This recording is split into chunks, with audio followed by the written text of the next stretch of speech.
Conquer fam, what's going on? It's Coach Time Palms with my main man Jared. Today we're bringing you guys a YouTube talk. We're excited for this one. Jared, what's going on, bro? Not much. Just living the dream.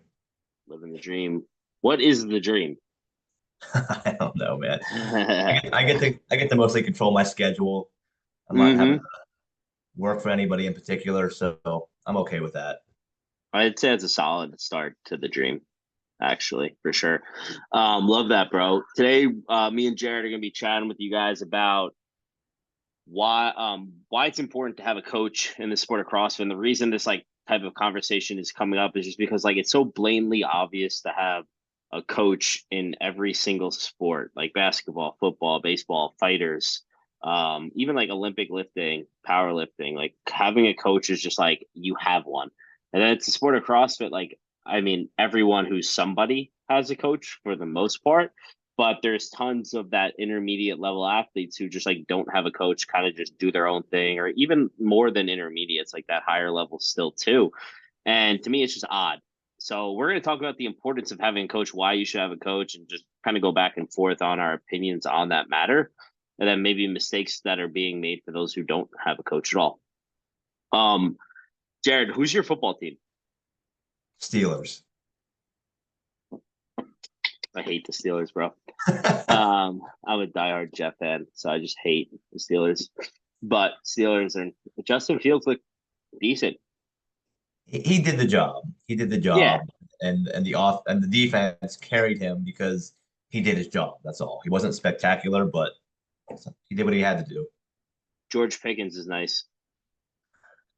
Yeah, I'd like to see him get the ball more. I'd like to see him take that next step up as an athlete, where you see him like he's very talented, but I don't think he's at that next step where he takes that professional jump in terms of not just doing what he's asked, but doing that whatever that 10% is above that, Yeah, and take that leadership role and be the guy that the team wants him to be. yeah, I agree with that. He's still kind of young hearted for sure. Garrett Wilson looks like a savage, the Yeah, real he quarterback. Oh my god, he is. he's awesome, dude. Okay, yeah, I'm excited, man. Football is back. Football is back. All right, bro, let's jump into this thing. So, like I said, importance of having a CrossFit coach. So I'll just kind of kick it off. And like I said, every sport you have a coach for a reason. And I think one of the biggest pushbacks, or not pushbacks, but reasons I hear people say they don't need a coach in CrossFit is because they're like, I know what I need to work on, right? They're like, oh, I'm not good at muscle ups. I already know that. I don't need a coach to tell me that. Um, but here's the drawback to that. One, just because you know what you need to get better at doesn't mean you know how to get better at it, Mhm. right? Agreed. And that's point number one. And it's not just doing more of it. It's funny because this is a totally different topic, which I actually wish we were kind of going into. But you'll hear someone like Matt Frazier say, I wasn't good at the pig flip, so I just did the pig flip 1,000 times, right? And it's like, yeah, that worked for Matt Frazier because Matt Frazier is a freak of a human. That does not mean it's going to work for you. Just because it happens, works for the best of the best, doesn't mean it's going to work for you. So that's number one. Just doing more of it isn't blatantly going to work. And then the other thing is just because you know you have to work on something doesn't mean that you're actually going to follow through and work on it. Typically, people who have Mhm. weaknesses don't want to work on those weaknesses. And so, who's holding you accountable to doing that? So, I'll go a little more in detail as this episode goes on those two subjects. But, Jared, I just want to hear kind of your thoughts. What's a reason they should have a coach? No, I 100% agree with that stuff. I think the open is always interesting because it really highlights those people that you alluded to. Oh, I need to work on my bar muscle ups. Bar muscle ups show up in the open. They haven't done them for a year. They think it's going to be like, boom, I'm gonna knock out 50 in this workout. And of course they don't. They sit there and they struggle and they do the same things. Or I'm gonna work on handstand walking this year, and it just never happens because I feel like it's like a passing fling, right? They go and they work on the skill for maybe, let's say, even 4 weeks at a time, and then they just get tired of pushing up against that wall and not knowing how to progress. So they give up and they go back to the things that they're good at. I'm just going to double down on what I'm really good at. And hopefully that'll hide my weakness that I'm aware of, but I don't want to really address, either because I don't have the tools to address it, or because I've tried to address it and I haven't made any progress. And so it's the same thing. And I've had a couple athletes at my gym come to me because of the same thing. I've been working on bar muscle ups for a year and I haven't got anywhere. Great. How many times did you actually practice them in the course of the year? Did you actually spend more than like 4 hours of dedicated time in the whole year? And the answer is probably not. It's like 5 minute, 10 minute intervals.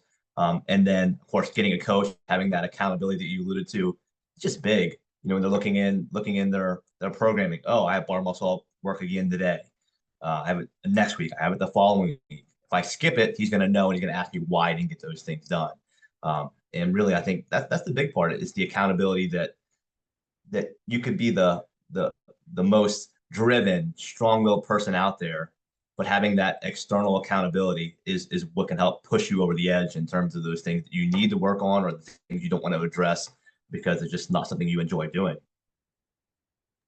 Yeah, I agree. And I think a lot of people listening to this that don't have a coach can relate to exactly what you said. That open example definitely hits home for a lot of people.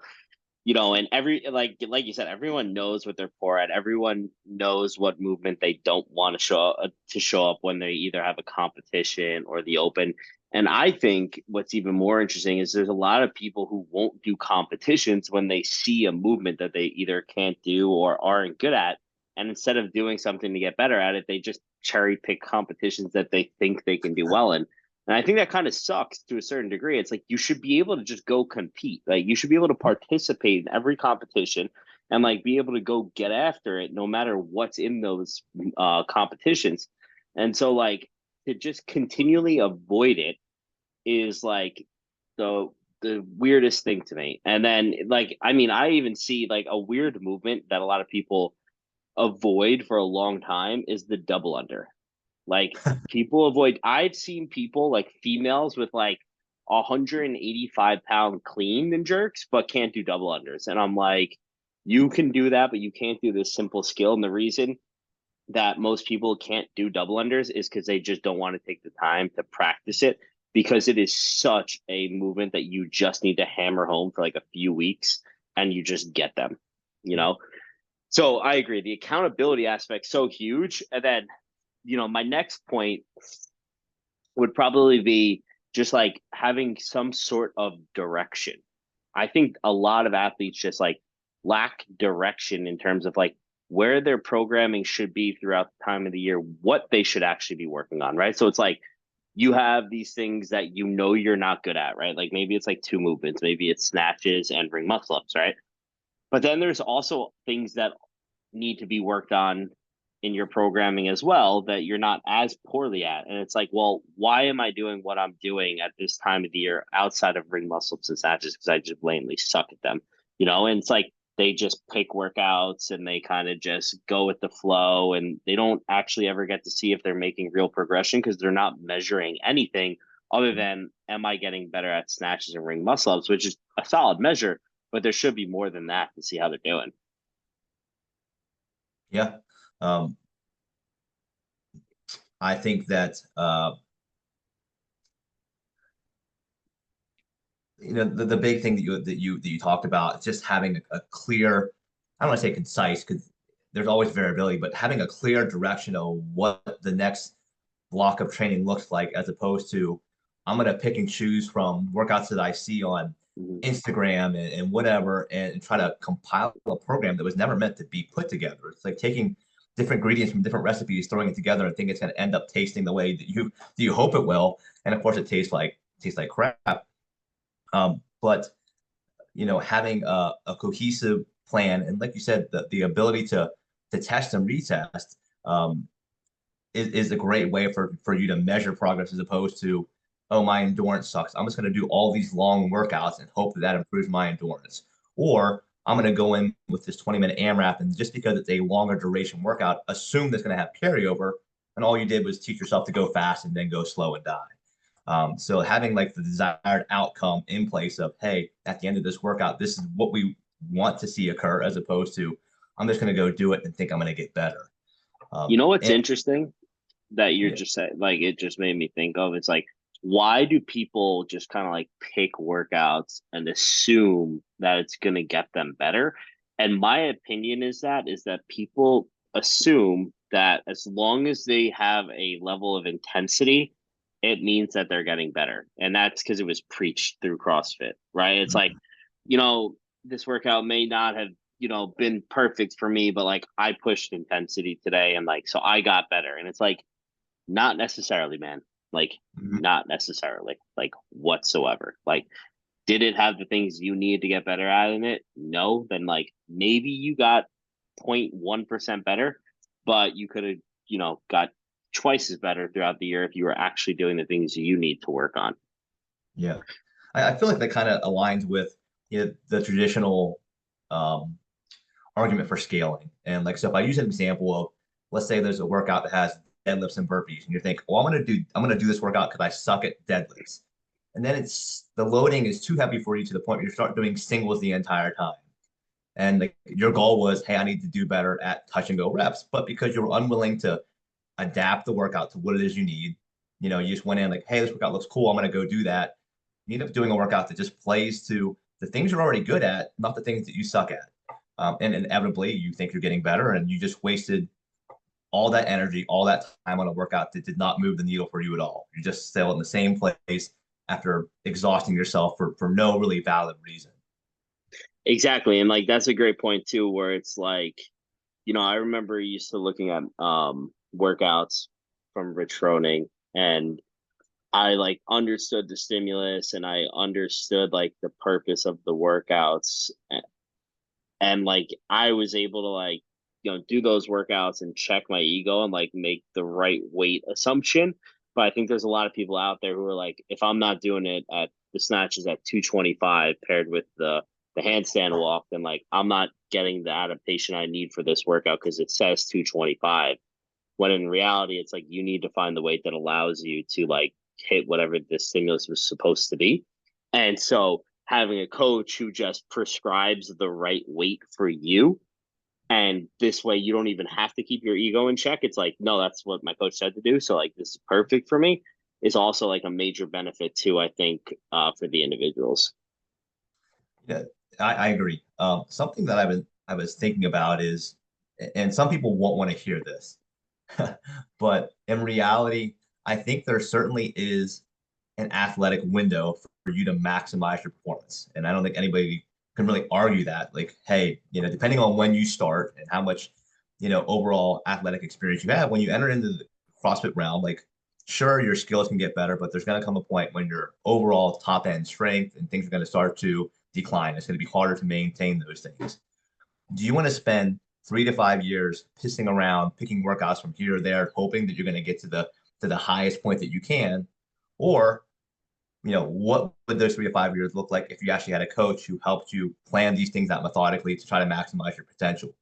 Do I want to do I want to hope that I'm going to get to the high end of my potential on my own, just guessing and picking and choosing, or do I want to take somebody who is looking at the long term and is going to help me maximize my ability, my efforts, my time, my skill work, my all of those things, to help you at least get what I would say is get a hell of a lot closer to that potential, if that makes sense. Yeah, I agree 100%. And then I would say like the last real piece that I believe as to another reason as to why you should have a coach is just like having the ability to get feedback and strategize around workouts, although there's two different things, but like let's just go with feedback for this one. It's like, okay, I did that 20-minute AMRAP. In the first 10 minutes I did 3 rounds, but then the last 10 minutes I only got 2 rounds, right? Being able to get the feedback of like, hey, you poorly paced that. Next week we're gonna do that workout again, and I need you to go slower in the beginning, and then I want to see if you have a strong kick at the end.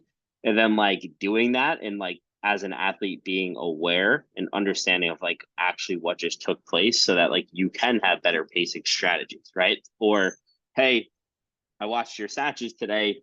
XYZ is happening in your pull. We need to do ABC to make it better, right? Like if you don't have that, with some of these high complex movements that you're performing on a day-to-day basis, like it's really hard to get better, and it's really hard to coach yourself with these high complex movements. I can coach a lot of great athletes in these movements. I cannot coach myself in them.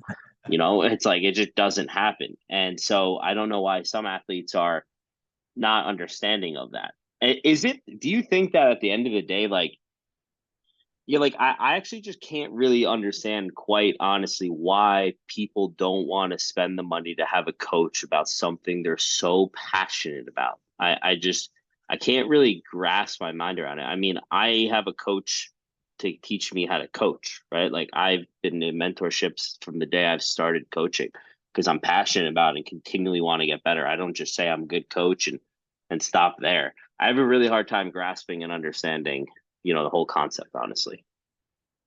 Yeah. Honestly, I think the only reason that I can um, not understand them, but the only reason I can try to fathom why they're doing those things is just because there's just so much information out there that's readily available, right? You can go, if you spent $400, how many programs could you have that you could look at from all these different individuals and sit there and think, oh, like I have the best of the best. I can sit there and just pick and choose all of these things. And surely if I keep moving these puzzle pieces around, eventually I'm going to find the right one that puts things together. Um, and so I don't know whether they assume because the information's out there that it's just a matter of, hey, I just need to like keep going until I find the magic Yep. sauce and then it's there.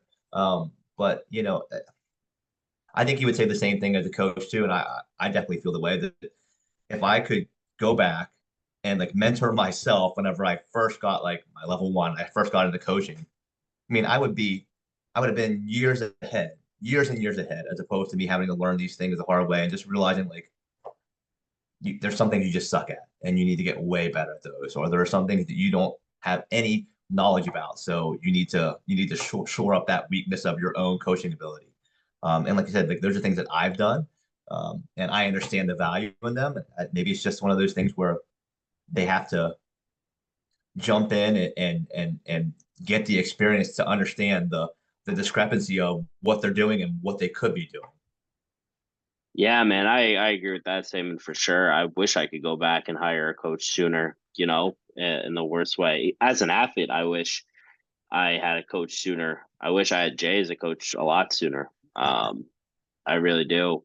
I mean, there was so many, like, for my biggest problem when I was competing, or like just caring a lot about training, I should say, was that like I was always beat up, like my knees always hurt, and I have like a predisposition like bad knees, but like when I started following his programming, like my knees, I saw this video the other day from like 5 years ago, and I was doing squat cleans at like a moderately heavy weight, just like 225, but like I wasn't wearing knee sleeves, and like I was like blown away by the fact that I wasn't wearing knee sleeves because I always wore knee sleeves prior to his training, now, and I was like, wow, like I was actually able to like do that without knee sleeves. Like it was just really eye opening and something I really remembered when I started training with his coaching guidance and programming principles. And so, that's just probably where I'll finish as my last note, is that like if you're feeling beat up all the time and like your joints are always hurting, like don't get me wrong, it's totally a part of the sport to have those types of injuries and feel those nagging body parts. But like if that's like a stopping you from training hard and being able to perform well, then it's not just like a part of the sport. It's more of like a part of your programming that's an issue. And by having a coach that can like work you through that and get you back to where you're supposed to be properly, I mean, that in itself is worth everything to me if I'm an athlete. Mm-hmm. I think when I think of myself now, um, I had labrum surgery, I had wrist surgery, and they were kind of related to each other, but um, a lot of those things were related to ego. How quick can I get back into this snatch position that I probably wasn't ready to do, which led to shoulder injury and things of that nature. And um, having somebody there who's just like, hey, I understand you're competitive and that you want to go, and I'm doing this and I'm suggesting these things because I want you to be healthy. I want you to to continue to progress, maybe I wouldn't have had to go through another surgery. Maybe I would have been, I would have been basically a year ahead because it took me a year to get back to where I Exactly. was.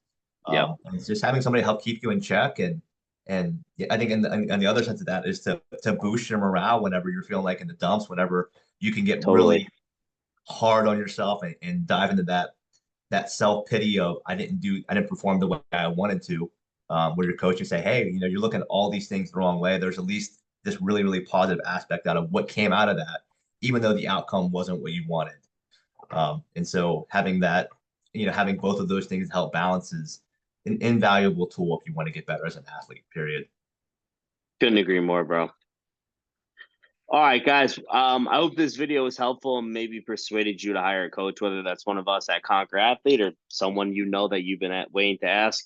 Regardless of the matter, I hope you pull that trigger because I think it could be life-changing for you as an athlete or just an individual in general. So if you guys are interested in some coaching, hit us up. You can find us on Instagram, or you can check out our website, conquerathlete.com. You'll be able to find all our amazing coaches there and find who you think might be the best fit for you. Until next time, guys, catch you later.